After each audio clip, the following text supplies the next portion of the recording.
all about persuasive priming. It's powerful scripts. It's innovative systems and tools. You have to have all of the pieces of the puzzle as a well-oiled machine to actually make that do. And that's what we do in the 90 days, is to make this a well-oiled machine in your business that just keeps on going and generates. Because you really don't need as much as what you think.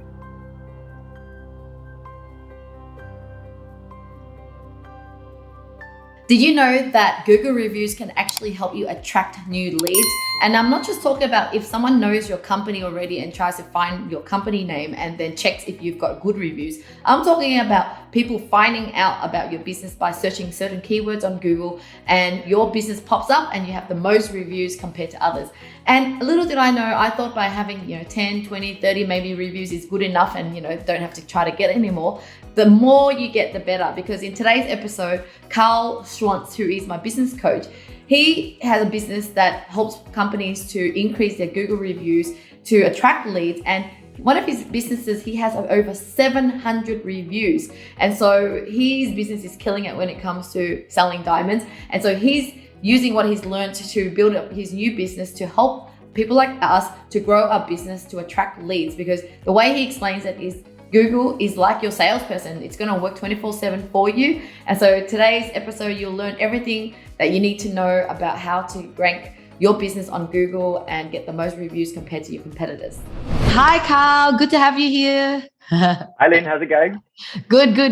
Today I get a free coaching, and look, all my audience gets free coaching as well. But yeah, Karl, you're my awesome business coach that I had to work with this year. I'm like, I need the guy that has all these ideas and share it all with me. One thing that you are doing that really interests me is around the Google review thing, because I kind of didn't think it was a big deal. Like, you just create some Google reviews and making sure that you have some good reviews in there. But I didn't realize there's a big SEO aspect to it. And the reason why this is an important topic for my audience is we're all trying to start a business or already started a business. And ultimately, we need more leads, we need more sales, and we need to position ourselves as a really great company. And Google reviews, I can imagine, do that thing. So, Karl, share with us, how did you get into this review business and why should we listen to you? Well, the funny thing is, if you're from Brisbane, you probably know me as the Diamond Guy. So I was the Diamond Guy in Brisbane. It's a family business that my parents started 46 years ago. I've been doing it now for over 26 years. And pre-COVID, that's pretty much what I was doing the whole time. And, I guess we make our clients happy every day. And just like you're bringing this beautiful smile to this session today, that's what we do with our clients is we just making them happy. And it was just kind of this thing that we stumbled across and started getting reviews. And I think at the time we probably had 200 or 300 reviews. And we just started noticing that more and more people were mentioning that they found us because of our Google reviews. But the real linchpin for me was around COVID. It was absolutely devastating for our business, and the government came out and banned weddings, which is terrible when that's pretty much everything that you do. So we lost about 90% of our revenue for about 8 weeks. Mm-hmm. So I just sat there and I sort of said, well, where are our clients coming from? How can I find more clients? And when we deep dive on the numbers, we found that about 25% of all of our sales, and that's sales and not leads, actually came from our Google reviews. And I thought, isn't that interesting? At the time, it was about 3 sales every single week. And we were spending absolutely nothing to generate those. And I thought, I wonder whether other people really know about this powerful asset that's really there. And the best thing is that Google wants to send you business. It really does. But you have to know the rules. And Google is just like any game. It has rules and it has a scoreboard, so you know who's winning and who's losing. And as long as you understand the rules and you can play by the rules, Google will reward you with lots of traffic coming your way, which means leads, sales, credibility. But it has so much more. I guess it started off as just being about Google reviews. And a lot of times people come to me and they go, Karl, help me with my Google reviews. I've got none, or I've got 3, or I've got 5 or something like that. To help me with my Google reviews, let me get some up there. And another group of people will come and say, look, I'm a bit worried that maybe one of my competitors might leave a bad review, or maybe just at times a client will leave a bad review and it's through no fault of my own. Something happened and just happened. And then the third group of people really want to dominate the market. They want like 100 review lead gap over their nearest competition. But whichever one of those 3 you're coming from, Google reviews is really, it's like the lagging dashboard indicator. It's like the fuel gauge that's telling you that you've run out of petrol.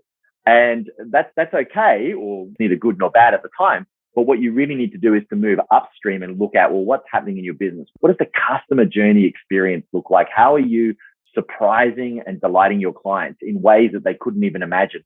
And if you do that, you'll find that you'll have an absolute flood of Google reviews. Okay. Yes. So the problem with me is I'm in that group where I didn't know that the more reviews, the better. Like I kind of go, okay, well, I'm not, if there's, we don't have 1 or 5, we might have 30, let's say, right? So we kind of stopped needing to collect, if you know what I mean, feeling like, oh, that's enough to prove that we're good. But is like, why are you at 600 review? What is the difference between trying to get as much as possible? And what is the benefit of that? As of today, we're about 790. So we're closing in on 800 Google reviews and a perfect ranking of 5 stars. The research shows that businesses that have over 200 Google reviews have 82% more top line revenue than businesses that have less, the standard number. Now, according to Google, the average number of Google reviews for a business is 74. So if you've got less than 74, then in Google's eyes, you're kind of underperforming in that point of view. Good to know that benchmark, because I didn't know there was certain numbers like that. Yes. Yeah. So Google really wants quality, quantity, and recency. So they want to be sending, they want to see reviews coming through. They don't want to see you just dump 50 reviews in one go. They want to see, like you said, like 1 to 3 every week, just ticking through. It should just become part of the normal business as usual. So for those of you who are old enough to remember driving in a car and you know, manual, and you had a clutch and you had a gear stick and, you know, all of the other bits and pieces in the beginning, it was pretty overwhelming. You know, there was all these different things and you had to look at the mirrors and you had to watch out for the road signs. But now it just becomes all part of that one process. And that's what we try to teach clients in our program, where it's all about just how can we take this one thing and bolt it onto all of the stuff that you're already doing, but make sure that it's a system inside your business that just keeps going on autopilot. It just happens without you really having to think about it. And that's what I train all of my team to do. Yeah. And so the other thing that I learned from you last time when I spoke was that on Google, I am only betting on the fact that if they are searching for outsourcing angel in particular, I will pop up and there's a review.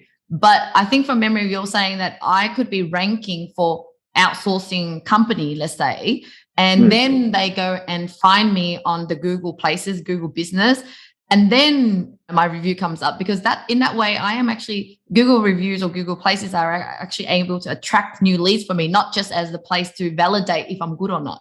Is that right? Yeah. Pretty much like you said at the beginning, you know, around the SEO benefit, about 33% of your SEO comes from your Google business profile. So when you type in, say, financial planner Sydney, what comes up in that right panel, if it's your business, is all about your details, your address, your phone number, links to your website. Actually, about 64% of clients will get your contact details just from that panel versus 49% that'll click through to the contact us page. And we know that's true because the more steps you make people go through, the more people you lose. So you want to make it as optimized and showing up as much as possible. Now, 16% of your SEO comes from your Google reviews. So in here, it's all about really making sure that you're strategic in the way that you ask for a Google review and you keyword seed a review so that you're optimizing for the things that you want to optimize for. Because if you're not strategic in how you do that, you either get no review, you get a crappy review, or you get a review that optimizes for something that you don't want to optimize for. So being really strategic in the way that you do it, and you want perfect keyword alignment. So in the perfect scenario, you have your keywords crossing over from your Google reviews to your Google My Business to your website. And when you get those 3 things in a line, Google goes, this is somebody that really understands what they're doing. They're playing by the rules, and we're going to show more traffic, more eyeballs their way so that they can get more business coming from that. Wow. And what happens if you are not a local business, but you are an online business that caters to global customers? Any difference in how would you approach it? So that's a little bit more tricky to kind of start appealing to a wider audience. But a lot of things that Google uses are what's called location signals. And location signals tell Google whereabouts this person is. So if someone does a review for me when they're in my diamond shop, that's going to send a review because Google, I know it sounds really terrible, but it's big brother. Google knows where we all are. Yeah. Google knows what we're doing. Unfortunately, yes, that's the side of it. They know. They know already that you've been into this. So maybe your husband might be surprised to find out that you've been into some diamond shops and some flower shops and all that stuff. So Google already knows that. And when you do a review for a place that you've already been, that's sending a location signal.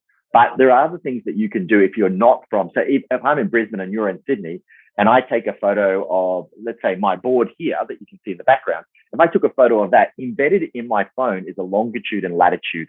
And in that is sending location signals to Google. this business that you have, Outsource Angels, is also relevant in Brisbane because this person is a real person. He's taken a photo and he's uploaded that to a Google review.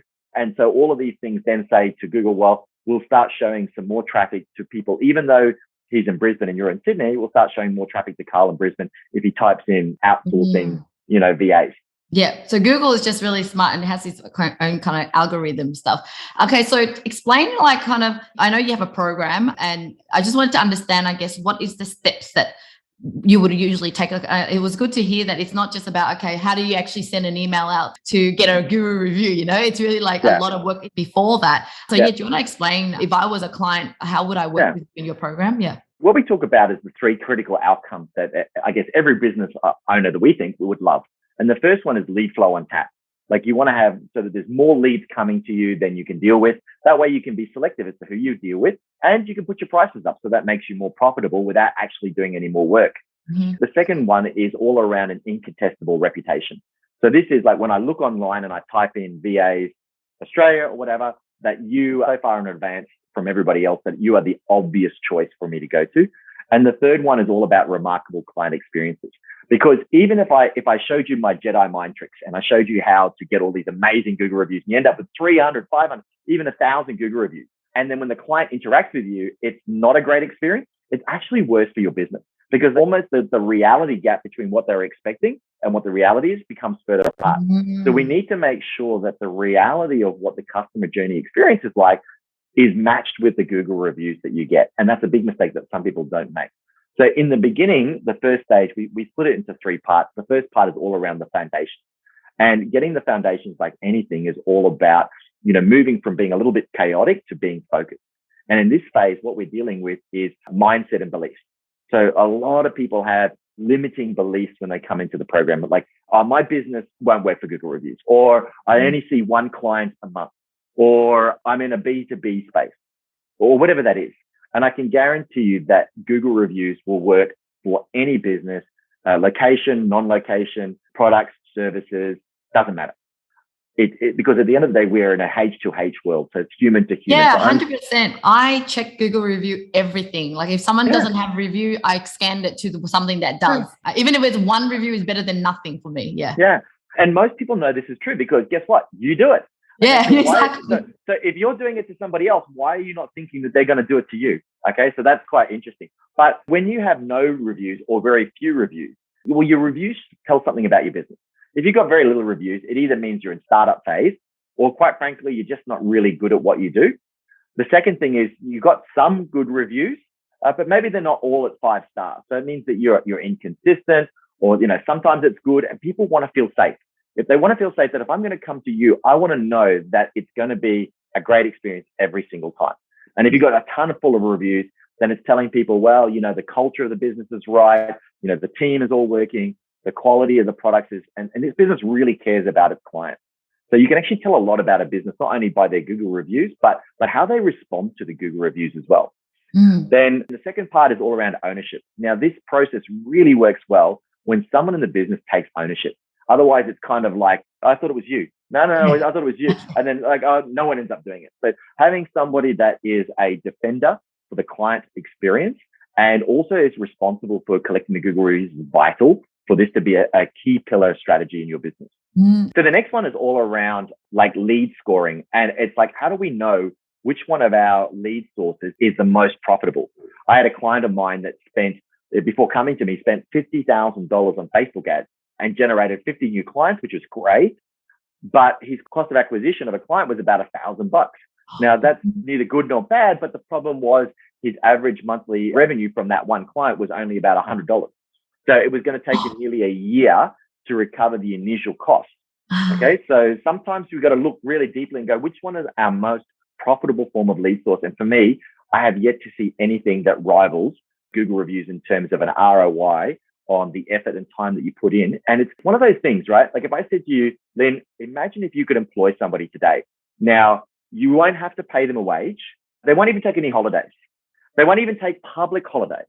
And they're just going to work 24/7, 7 days a week for you. And they're going to get better every single year. Would you like to have a team member like that in your business? Yes, and his name is Google. And his name is Google, and his or her name is Google Reviews. Yeah. Okay, and that's what the Google Reviews do. They get better and better as long as it's a strategic And part of your it's business. an asset that you're building that stays with you forever, and it's going to get better over the years. Yeah.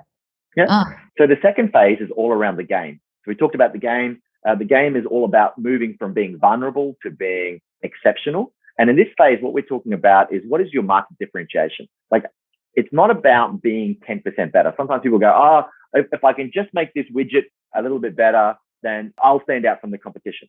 And the simple answer is it's not. Okay. What people are really looking for is how can you become so radically different that the idea of going somewhere else becomes unthinkable. Love that. Okay. So when a client comes to my diamond shop at Xenox here in the Queen Street Mall, I built a whiskey bar into, you can see some of my whiskey bottles in the background. They're actually all empty boxes. So you get your customers drunk and then you sell them diamonds? No, it's not about that. You see, I believe in experiences within experiences. Yeah. And that's one of the things that we teach. Okay. If you came to me and you said, I like whiskey, I don't just go, here's one and we'll just pour that. I go, well, what do you like? And, have you tried this? And then we've got this and we've got some Irish and some Jap. And so we go through this whole experience around that before we even started talking about diamonds. And so that differentiates us from something that's completely anyone else out in the market. So that's what you call a differentiator. It's sort of the thing that your competitors will look at and go, that's too hard, can't be bothered to do it. So that's differentiation. The second one is what I call the magical moments of truth. And the magical moments of truth are really about the profound client impacts that you have that just make the clients want to keep coming back. And the idea of going somewhere else is just unthinkable. So for us, like an easy one to understand would be a Disneyland story. So a friend of mine went to Disneyland recently and they were all just there trying to take a photo, take the selfie. And the janitor comes over, that's like the cleaner, comes over and says, look, let me take the camera. And he starts taking the people and he starts moving them around. So the big one is at the left and the sun is in the right angle and the little one's at the front. And that in the backdrop, there's the picture of the castle. And then he takes this, a couple of amazing photos. And this friend of mine said, well, that was absolutely amazing. Now we've got this amazing memory from this experience. And why do you do that? And he said that pretty much those sort of people at Disneyland are actually trained as photographers first and janitors second. No way. And the idea behind that is that you never know when this is the last magical moment that you're going to have. It could be a family that they're just about had some bad news, whether it's cancer, whether it's something like that. And they want to create and capture that moment and make it really magical. This is the hardest thing to teach in a business is how do you craft those magical moments in your business where the idea of just going somewhere else would seem unthinkable. Oh my God, I love that. Yep. Yeah. Then the last part of the game is really all around the Googlization. So this is all about the 7-day challenge that we run, which is all about pimping out your Google profile. So how do you have geotagged and keyword photos? Are you posting weekly on your Google My Business profile? Do you have photos, products, services, everything uploaded? Do you understand the impact of keywords in your Google reviews? So we teach the actual nuts and bolts behind all of that.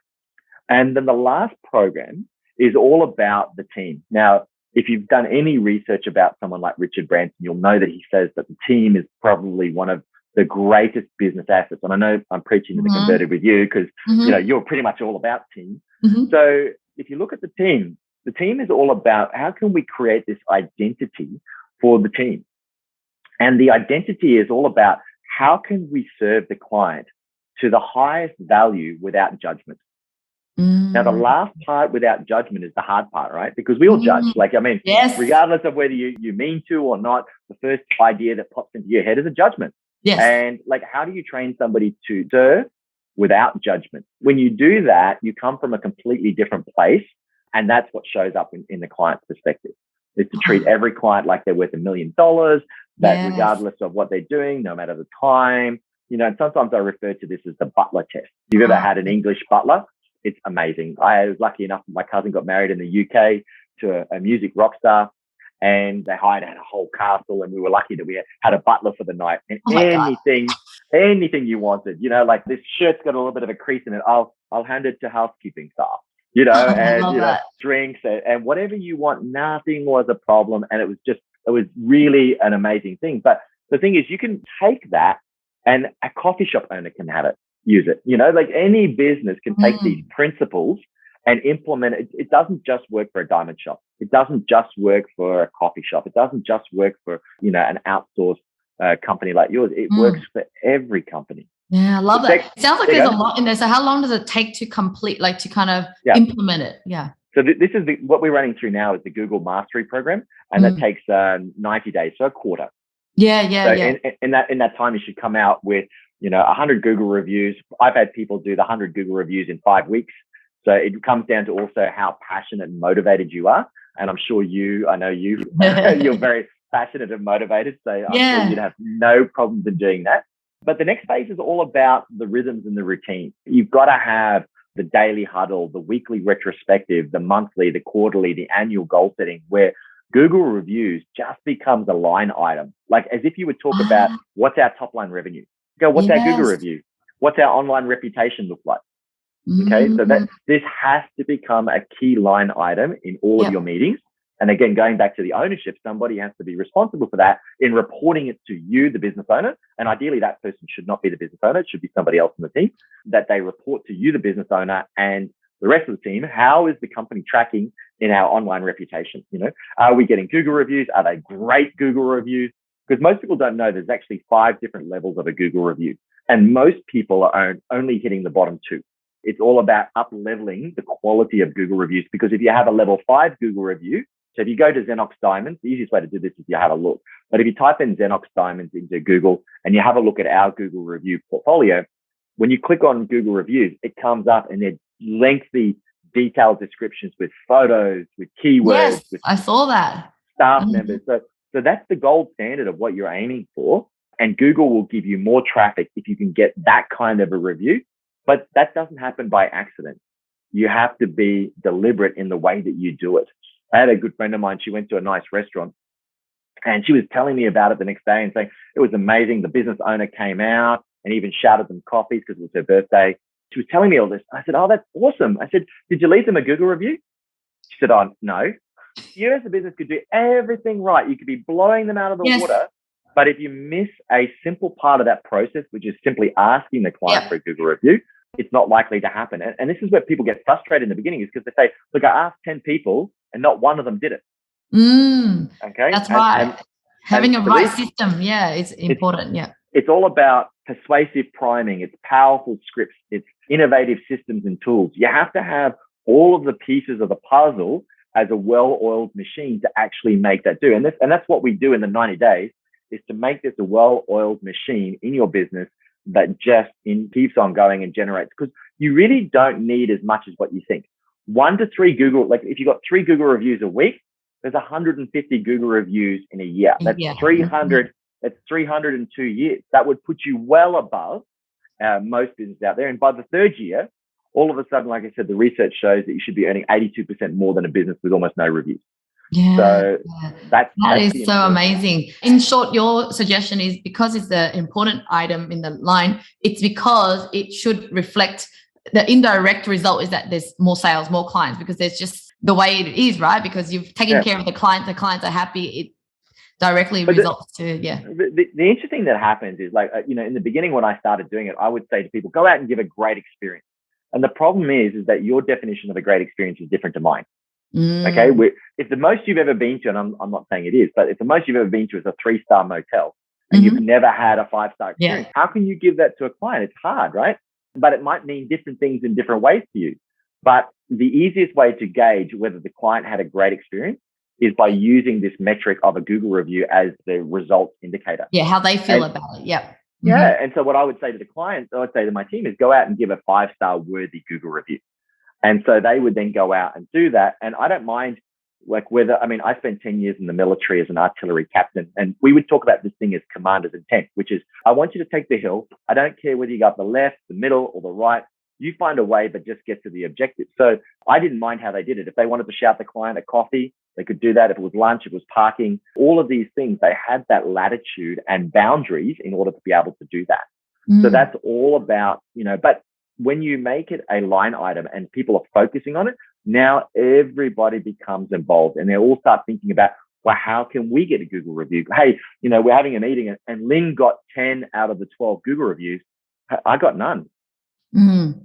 So I need to step up my game now and get there, because it feels great. Like, my team love it when they get a Google review, and we celebrate it inside the showroom and say, hey, good job, Scott, you got a great Google review. Well done. We do shout out on Slack and all of that sort of stuff. That makes people feel good. The research shows that companies with a great online reputation not only have more sales, not only are more profitable, they have a 10% lower staff acquisition rate. So it's cheaper to get people, because people want to go and work for a great company. Yeah. The culture is usually great because, again, everything's working. You've got happy clients, happy team. All of those things are all working in unison. So there's more word of mouth referrals. So there's all these ripple second and third order benefits from having a ton of Google reviews. Yeah. Oh, that's so amazing. I wish we could talk more. If you join your program, you'll probably explain how to actually combat bad reviews or how to fix up profiles that are already bad, right? There's just so much to deep dive. The interesting thing about bad Google reviews is, I tell you what, I've had them. It stings when you see it. I can tell you there's no getting around that. But you have to look at it as free business advice. It's free business advice. Usually, most clients will have reached out to you to try and rectify the problem. And if you don't handle it properly, then that's when they go on and leave a bad Google review. But I've actually a bit behind me. This framework that I've got here is a framework that we use to turn a 1-star Google review into a 5-star. So there are actually frameworks that we teach on how, if you get that, it's okay. You can turn it around if you do it in the right way. Awesome. All right. So how do people connect with you? And is there a resource that you can refer people to? Yeah, so in the show notes, we'll put things like, we've got a Google authority scorecard that you can take to see how you're ranking in Google. There's a couple of PDFs that we'll share as well that'll kind of give you some helpful resources and go into more visual detail about the model we were just talking about. Or you can reach out with me on LinkedIn. I'm pretty active there as well. Or even Facebook. We've got a Facebook group as well called My 5-Star Reviews. Cool. Awesome. Thank you so much, Karl, for your time today. I learned so much. Great. It was a pleasure.